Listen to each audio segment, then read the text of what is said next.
Hello. I am contractually obligated to make this video. It's Talladega. We love Talladega. Qualifying is actually pretty important here. So what you're going to do, and so I've explained this a couple times before. If you've watched my super speedway qualifying videos, then you probably already know everything here. But I'm going to start in 4th gear here because we're going to make this a second lap hot lap, but we want the tires to be as cold as possible. So what we're going to do is we're going to start in 4th gear because we wouldn't be able to make this a first lap hot lap, I don't believe, regardless. So I'm going to get to that 100 mile an hour mark and just roll it at 100 miles an hour or 101, it doesn't really matter. We just roll that. All this is for not much in terms of time. It's worth about a couple hundredths over just gunning it. I'll also, you know what? I'm not going to cut it. After this, I'll just try a balls to the wall first lap hot lap and make sure it's not faster. You guys can figure it out with me. But anyways, to get the right speed, I like to start accelerating like right before turn 3 of your out lap, because you want to be at full speed by the end of your first lap, obviously. And you could probably push a little longer, but it doesn't matter too much.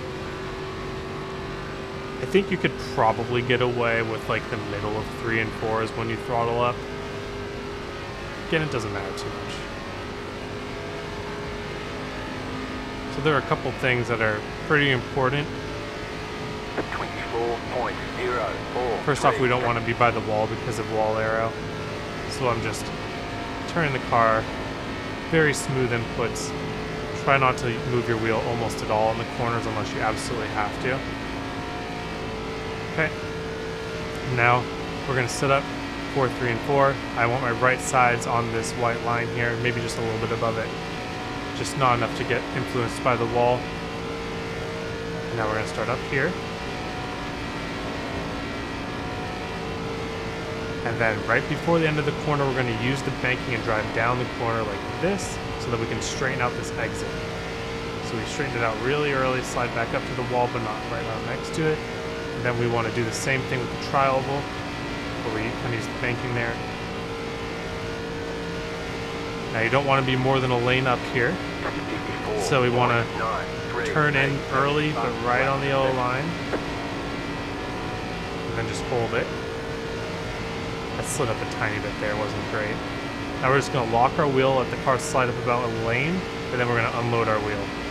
That was not amazing, but you get the idea. I'm going to start trending down, back down the track here, getting ready to enter right on the yellow line. Better entry there. Stay right by the yellow line. Again, we have a long way to go on this front stretch, so I'm going to let the car slide up about a lane and then unload the wheel. Better. Then I'm going to cut the apron here.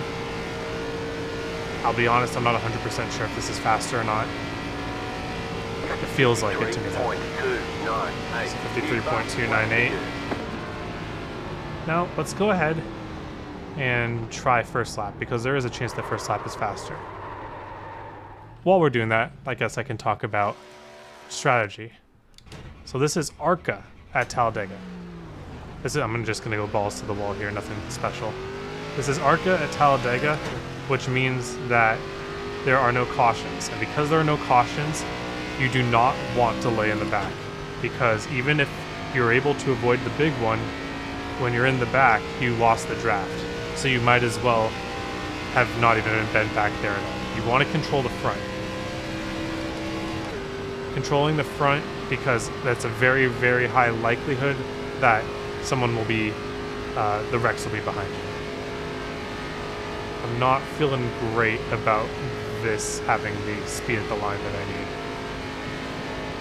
But yeah, like being the first or second car on the bottom is like the place to avoid wrecks.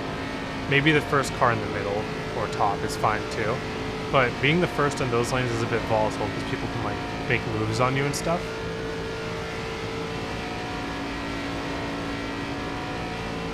Yeah. I don't think this is enough. Let's see though.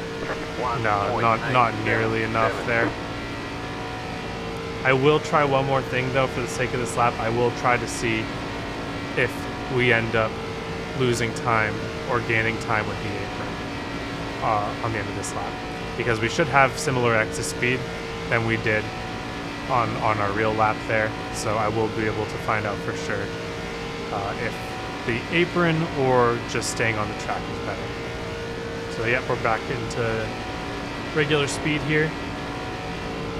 Pretty much even with what I was running. So we'll be able to tell very easily now. We're at the same exact speed right now. Gonna go down the bottom lane instead of the apron. See who's faster. Literally negligible. Okay.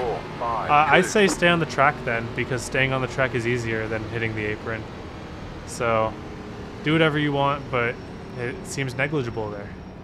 Alrighty. Well, that's all I got, I guess. Thank you all for watching. Hope you have a wonderful day, and I hope to see you all on the track.